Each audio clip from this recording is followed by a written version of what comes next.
Hey, everybody. Thanks again for joining us for another great conversation as we are promoting the Ms. Wheelchair America competition happening August 18th to 24th in Grand Rapids, Michigan. We are so excited to be talking and getting to know some of these wonderful contestants like who we have right now, Latavia. She is Ms. Wheelchair New York 2025. How you feeling? How excited are you that the competition's finally here? I am very, very excited. I cannot wait. It's only 6 days away, so definitely so super excited to meet all the wonderful ladies. Can't wait. And you guys have been talking and kind of getting to know each other, in like group chats and I think having Zoom calls and stuff like that. Like, how is the excitement of like finally meeting these people you've been known from a distance? You're going to be able to see them in person now. Oh, we are all so super excited. We're counting down already. We're like, it's 6 days left till we meet everyone. So it's great. It already feels like a family. So it's great. Awesome. And so how long ago were you crowned Ms. Wheelchair New York? And how long has it been in that, the realm of carrying this crown and this sash around and going around the community? Well, I got crowned back in March 8th of 2025. So, it's only been a couple months, but I love it. And I take huge pride in representing New York, and I'm super excited to be representing New York. I'm born and raised in the Bronx, live in Yonkers now, so I am a born and bred New York girl, and I'm just super excited to be representing my home state. That is awesome. And have you been around the state doing events? Or are you kind of sticking in the big city, the Big Apple? And what's it been like going around within the community? No, I have definitely been around. So I've been in the Bronx, I've been in Westchester, I've been in Rockland County. I've also been to Albany, our state capital, advocating for bills as well. So I have been around, and it has been very busy. But I'm kind of used to the busyness since I work as a licensed speech therapist, an adjunct professor. And so my life is busy as it is, and I have my own podcast. So I'm kind of used to the busy, but it's been nice just representing and going out and advocating and doing the work that I love to do so much. So. Yeah, please tell me a little bit more about that. You are a woman of many talents and looks like you just got like a big, a lot on your plate here. Tell me about this. You are a licensed speech language pathologist. You also are a professor and you have your own podcast. Not to mention, the responsibilities of being the title holder. Just kind of walk me through like how you got into being a speech language pathologist and, what's it like teaching and kind of molding the minds of the youth. So I got into speech language pathology because I had speech when I was younger. I have cerebral palsy, spastic quadriplegia. They consider that to be the worst type of cerebral palsy because it affects my whole body.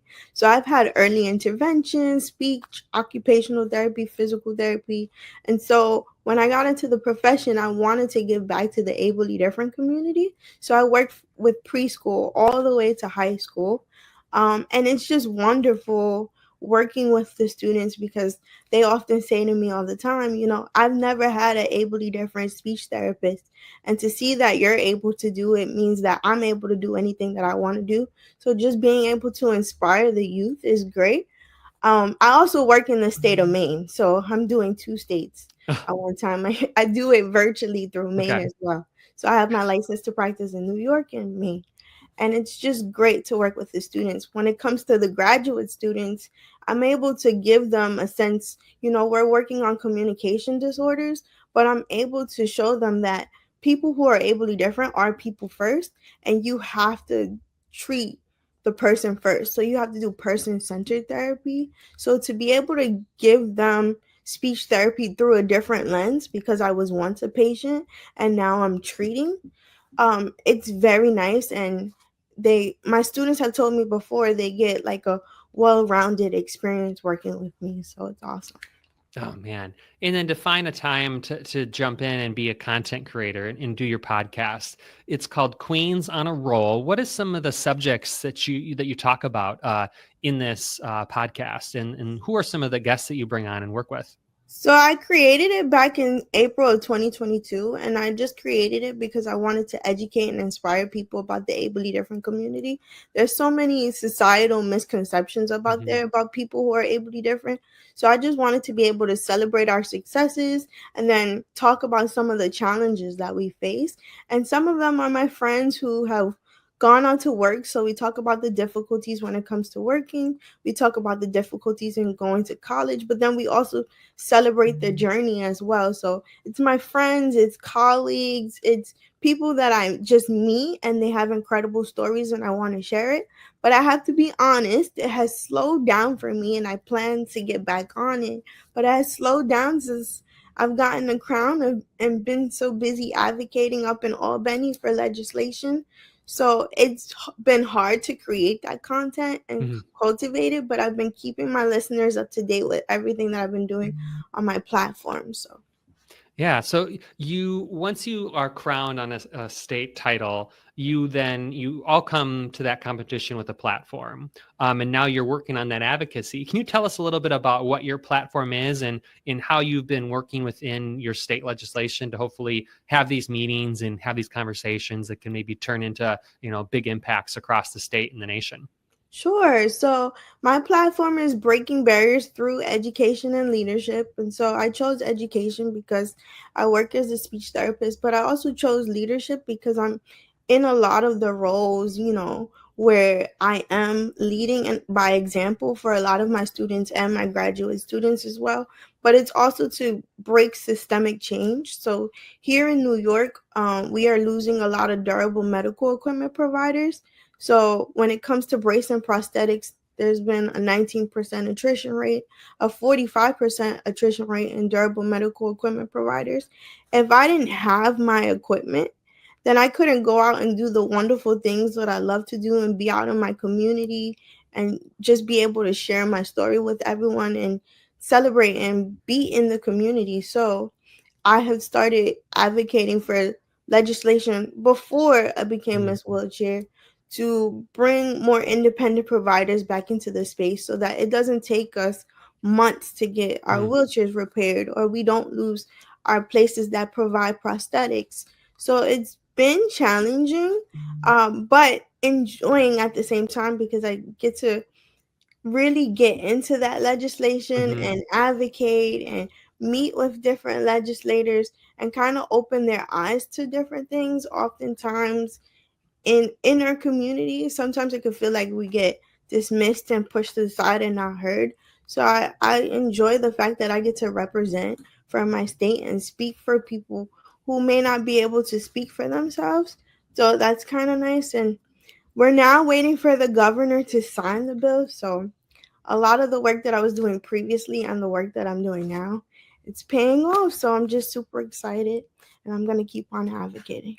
Yeah, that's so exciting to just see you've been doing this work in the community already, and now you're able to have a bigger platform to do it. And we're hearing from all the different contestants as we are getting ready to promote the Ms. Wheelchair America competition presented by the Mary Free Bed Guild. This is happening in Grand Rapids, Michigan, August 18th to 24th.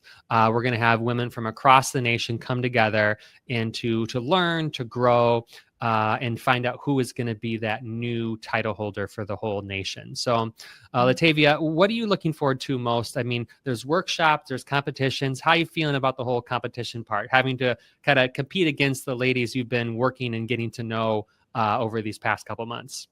I'm just super excited. I know it's a competition, but it, like I said earlier, it feels like a family. So I'm just super excited to experience something new. I love having new experiences, so I'm just excited to experience something new and to be able to experience it with all the lovely ladies. It's gonna be awesome. So I can't wait. Like I said earlier, I can't wait for that. Yeah, and we are showing some clips from when we had the final five announced before, and yeah, it's just exciting to see get on the big stage, get into the gowns. Friday night is a speech night where we're going to hear a platform speech from each of the contestants, 2 minutes, and then the next night on Saturday, the crowning gala, they announce the top 5. They have a couple more questions, and then we get to hear the winner. Also kind of a lot of fun stuff that you guys do during the week too. There are workshops where you're going to hear from past winners, work on different advocacy and leadership. There's also some experiences around the city. So we had some of the contestants come and visit Mary Free Bed, the rehabilitation hospital here in Grand Rapids, where the I would contestants love to. yeah, that was a fun experience for as well too. We see some pictures of a previous winner meeting some of the staff and patients. They also had a fun experience where they went out to one of the sculpture parks here in Grand Rapids, Frederick Meyer Gardens Sculpture Park. So nice old group shot of all the contestants and all the family and companions that are there involved too. So any advice you could say to someone who's watching this, someone who is able-bodied, and from your experience being a wheelchair user and working with lots of different people, what would you say to someone who's thinking about following this competition and learning more from yourself and some of the other ladies? I would say definitely keep an open mind, because what you see, these women, lovely ladies, are going to shatter your expectations or misconceptions about people who are ably different. So keep an open mind, and just watch and enjoy how much we celebrate and show our passion about our Mm-hmm. platforms, because each of Mm-hmm. us have a platform and we're super passionate about what we do, and that will shine through in when you watch all of us. So Mm-hmm. just keep an open mind and see how passionate we are about making change in our world and making sure that our voices are heard. That's incredible. Well, Tavia, Ms. Wheelchair New York, thank you so much for jumping on this call and talking a little bit more. Rooting for you, rooting for all the ladies, Thank and you. wish you the best. So once again, we're talking about Ms. Wheelchair America, the national competition that's empowering women across the nation. It is presented by the Mary Free Bed Guild. We are excited to be partnering again for this great organization, this great event. We are so excited to be getting to know and talk to these ladies who are competing. And right now it's fun because we get to talk to our local state title holder, Ms. Wheelchair Michigan. We got Rynita McGuire, also known as Shorty. So we're going to get into that name, into a lot about who you are as a person. You've got so many layers to you in just different worlds that you live in. It's so exciting to talk and get to know you. And I've had a privilege of hanging out and spending some time with you over the past couple months. So Rynita, thanks for jumping on the call and talking about the competition. How you feeling knowing that it's just shortly here, the national competition? Well, first, thanks for having me. And I feel really excited, obviously a little anxious, and very busy getting prepared and finishing some of my appearances before the competition, but mostly really excited. Also really excited to meet the other girls. I've been talking with them for the last few months. We're in a group text, and really excited to meet my wheel sisters in person. Yeah, that is so great. And we hear that you come in as competitors, but you leave as, like you said, wheel sisters. So so exciting for this part. So Rynita, just tell me a little bit about yourself. You've been a wheelchair user your whole life. If you don't mind kind of walking me through, your kind of condition you were born with and a little bit of your journey leading up to this point, being now the state title holder for Ms. Wheelchair.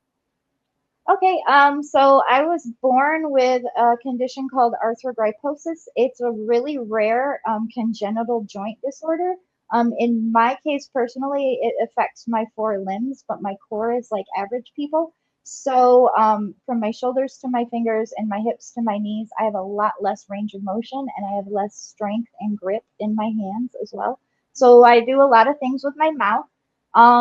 I grew up in a world that had very little support for me, and there was a lot of ableism, a lot less inclusion. All of that kind of combined into me kind of slipping through the cracks for quite some time. So I had to really dig in and find a way to accomplish all the things that I want to accomplish, to be the confident woman before you today, really on my own. But I'm really proud of going from all the adversity that I went through to who I am today. To me, is quite phenomenal. And regardless of what anybody else thinks, I'm super proud of who I am. And just to name, people have so much depth, and you have a lot of depth to yourself too, but DJ and art professor and artist, tell me a little bit about those two worlds in yourself. Okay, so for the last 25 years, since like 99, I've been a professional electronic music DJ. I'm the only one in the world that can spin records with their mouth. In my early career, I traveled all over and I played all the time. I gained a lot of respect from people who saw what I could do, and brought a lot of awareness to people with disabilities just kind of making their way in this world. Surprised a lot of people. But also, I must say, I worked really hard to be really good, so people didn't think, oh, she's good for a person with a disability. No, I wanted to be good like everyone else I played with, so I worked really hard to get there. But yeah, I'm very, very proud of my DJ career and everywhere that it's taken me, all the doors that it's opened for me. Mm-hmm. It's led me to have more confidence in myself, get into college, become an art professor. With multiple degrees in art and design. A master's degree in studio arts is the top degree that you can get. There is no doctorate. So I got a master's degree. I also minored in visual and critical studies. And then I also got degrees in graphic design and illustration and painting, then my master's in drawing. So I've gotten as much schooling as I could possibly get in the studio arts. And now I teach at a couple of colleges as an adjunct professor, and I just got hired at my third college because when you're part-time, you got to juggle a lot of places to get full-time work. I feel like my students learn a lot from me, not just about art, but about perseverance and determination, diversity, and people's will to like do what they want in this world. I mean, I love advocating for people with disabilities, but I also think that all people face adversity and challenges and can use a little bit of like motivation and inspiration to really get through those hurdles in life. So I know that I do a lot of work to help people with disabilities, but I also feel like I just really encourage people in general, or I hope to. That's my goal in life. And that's what's so great, I think, as this competition, it is educating people who are able-bodied about what the challenges and what life is like for people with, differently abled. But, we can take so much inspiration from you, and you can inspire us, and we can take things to just try to make our lives better as well too. Just the way that you push through challenges that you have been so great, and that's why I love supporting and being a part of this competition every year, because I'm always learning and growing from it too. So every competitor has a platform, something that they're going to be advocating for, and once they become a state title holder and bring to the national competition. What is your advocacy platform that you're going to be pushing and working on? So my advocacy platform is called Adversity to Advocacy, Becoming the Role Model I Never Had. And it's a lot about inspiring, encouraging, and empowering people with disabilities to kind of believe in themselves and their abilities and how to adapt to achieve their accomplishments. But as I said earlier, it's also about educating people who don't have disabilities to kind of crush ableism and create a sense of unity and belonging in this world. So yeah, I guess that's the basis of it. I also my biggest deal is being a mentor for people with disabilities. So I'm also starting a nonprofit called Butterfly Bridge, and it will be a peer mentoring network for people with disabilities to mentor and empower people with disabilities who are kind of finding their way in this world. Maya Angelou said that we marvel at the beauty of the butterfly, but rarely acknowledge the work it takes to become that beautiful. And so I agree. A caterpillar is a butterfly, or a butterfly is a caterpillar who refused to give up his dream to fly, right? So that's how I kind of look at my life. I started out as a caterpillar, but I kept fighting, I kept trying, I kept dreaming, and I accomplished the things that I needed to be able to soar. And I want to help other people do that. That is incredible. And now you're going to be bringing that to the national competition.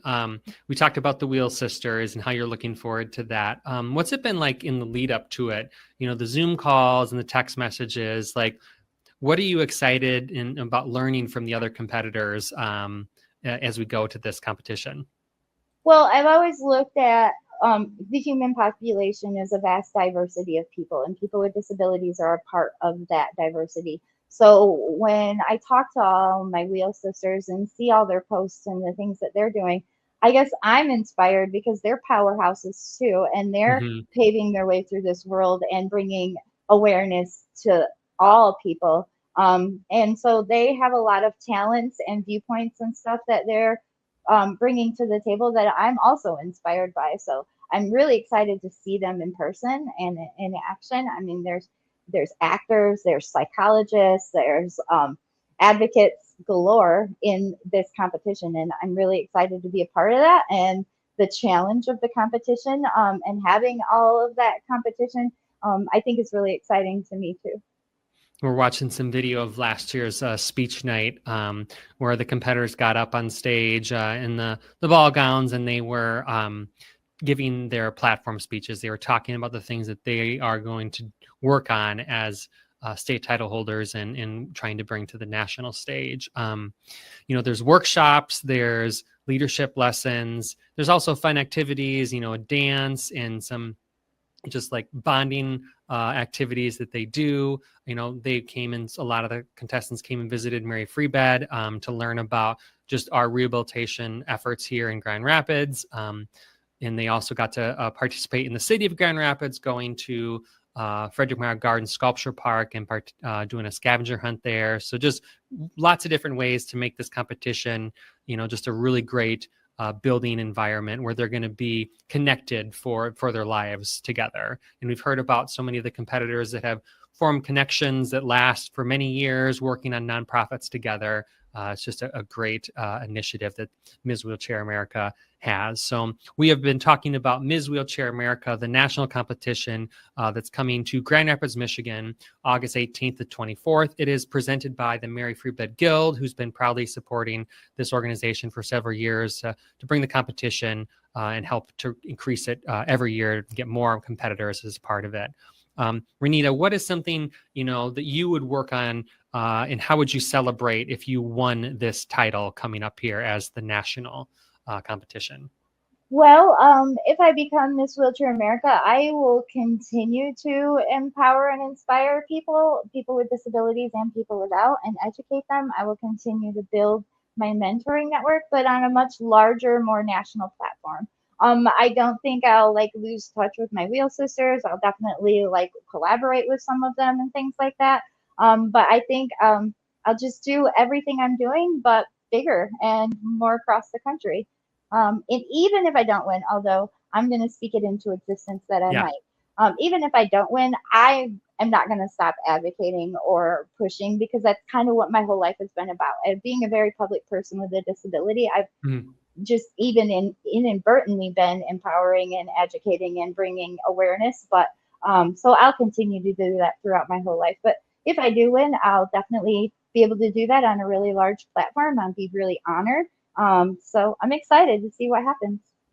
Awesome, Rynita. Before we end the conversation, what is your sell to someone who wants to watch and participate this? We've got the speech night that's available to be live streamed Friday night. We've got the crowning gala on Saturday. Why should someone come out and watch and see the competition and hear from all the ladies?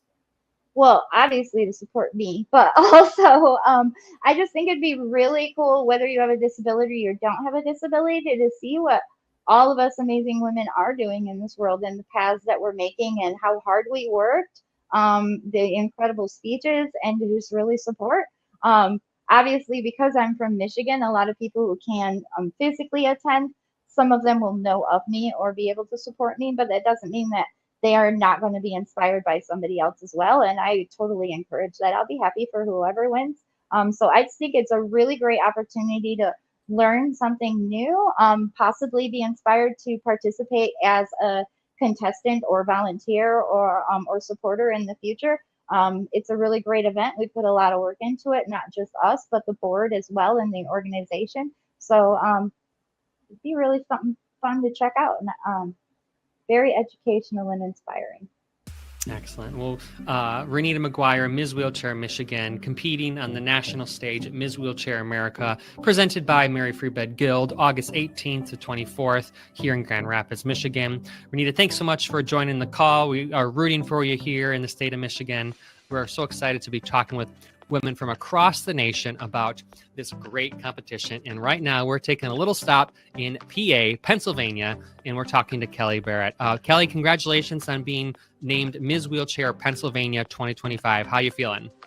Thank you so much. I'm feeling great. How has it been since you have been crowned and had this state title? I mean, you've probably been pretty busy. What's it like getting around into the community and just wearing the crown and sash? It's been an incredible journey. I feel so blessed and lucky that I've been able to do this. Getting out into the community has been a lot of fun. It's been interesting at times because here where I'm from in Pennsylvania, we get quite a bit of snow in the winter, so we've had to navigate some winter weather and do those kinds of things. But I love wearing my crown and sash in the community, and just the questions that it gets from people. You know, what is Miss Wheelchair Pennsylvania? Why do you have a crown? What are you doing? What is it for? And I love answering those questions for people. Awesome. And then here's another question too. I should have started with this. Where in Pennsylvania are you from? So I am from Harbor Creek Township in Pennsylvania, which is part of Erie, is the larger city that we're a part of. And so that is in the very northwest corner of Pennsylvania. All right. And okay. So every competitor in Ms. Wheelchair America, they all have their own unique story of why they use a wheelchair. Would you mind maybe sharing a little bit about yourself and why you use a wheelchair? Yeah, sure. So I was born with cerebral palsy, quadriplegia, and I was born at 28 weeks. So I was very premature. And so with the cerebral palsy, it caused a brain injury that led me to not be able to walk and have some issues with both my arms and legs and the communication between my brain and the rest of my body. So I rely on a wheelchair for everyday life. Okay. And I missed this question earlier. I should ask you too about, so you also went into the school. What did you study and where'd you go to school? So I am a double alumna of Edinburgh University, and I studied for undergrad. I studied psychology, and then I went back to graduate school and I studied social work. Awesome. And then are you using some of those degrees right now for work? Yes. So right now for work, I work at a center for independent living in Erie called Voices for Independence. And so while I don't practice as a social worker in my job, I use a lot of the social work skills that I've learned and built over the years to help people be empowered and live independently. That's excellent. So tell us a little bit more about this organization. What does it do and how is it helping people in the community? So Voices for Independence is a center for independent living. And the mission is to empower people with disabilities and promote independent living. So when I talk to people about who we are and what we do, I say that we're kind of that one-stop shop for people with disabilities in the community. So anything that you might need, we provide the core services of a Center for Independent Living, which are information and referral, skills training, peer support, and advocacy.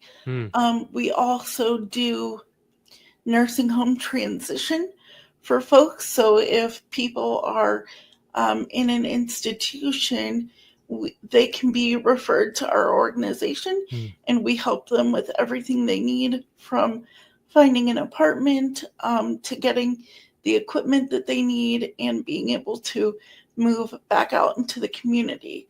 I specifically work in the independent living department, so I do advocacy, peer support, and skills training. So really, anybody that has a goal that they want to work on, whether it could be learning how to manage their finances on their own, to advocating on an issue in the community that they're having, they can work with me to meet those goals that they have.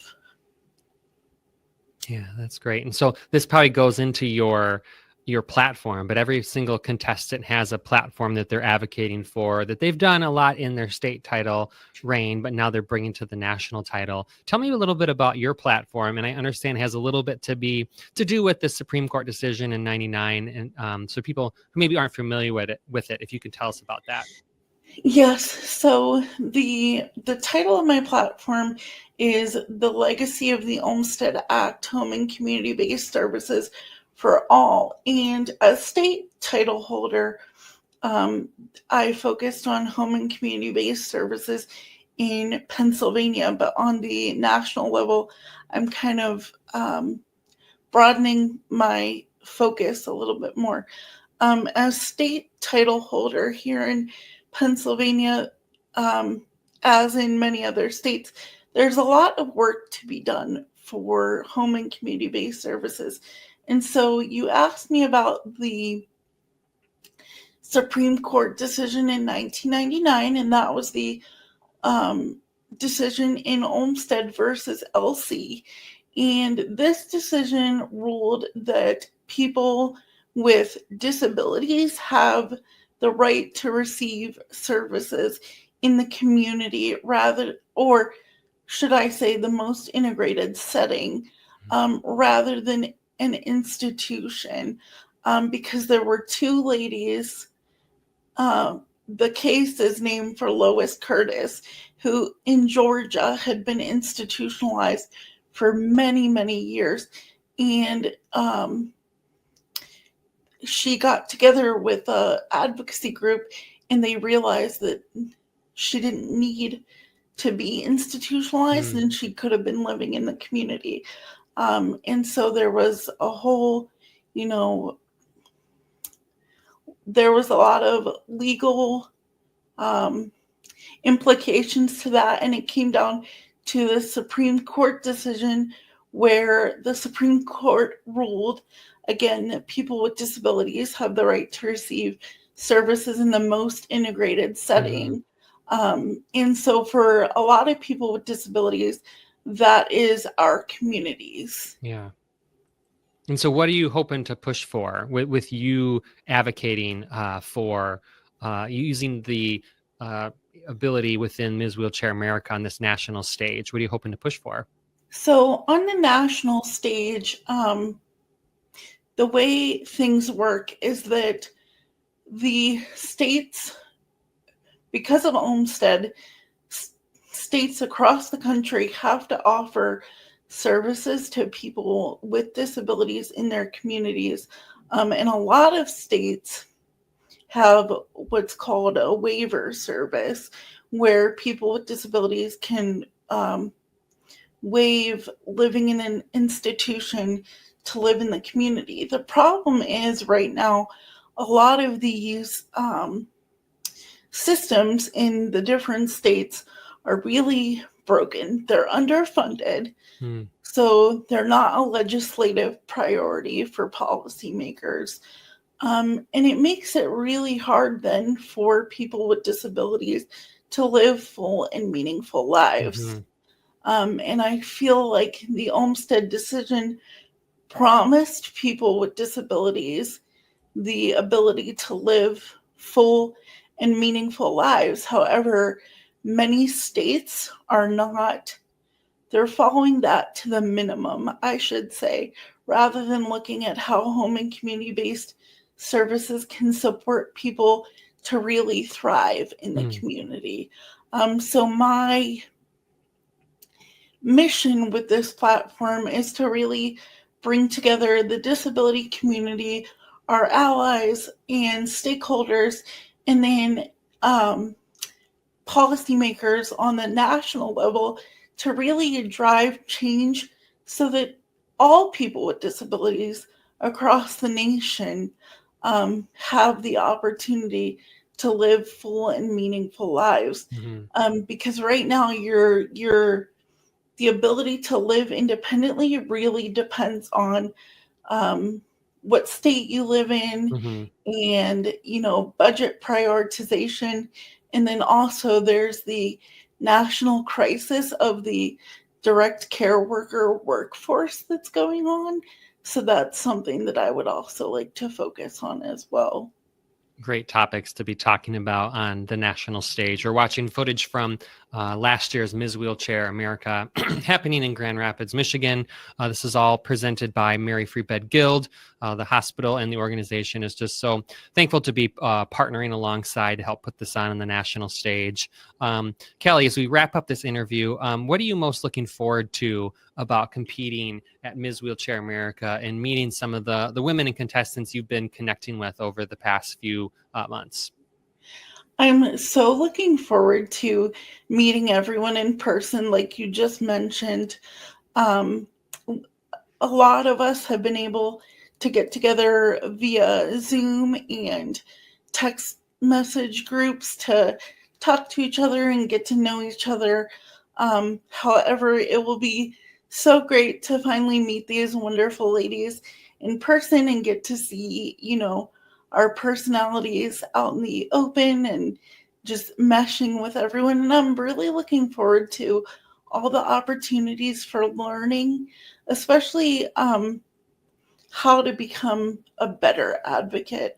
I've been advocating for a long time, both personally and professionally, but there's always room to grow. So I'm really looking forward to that chance to soak up everything that I can at competition to come away an even better advocate and leader.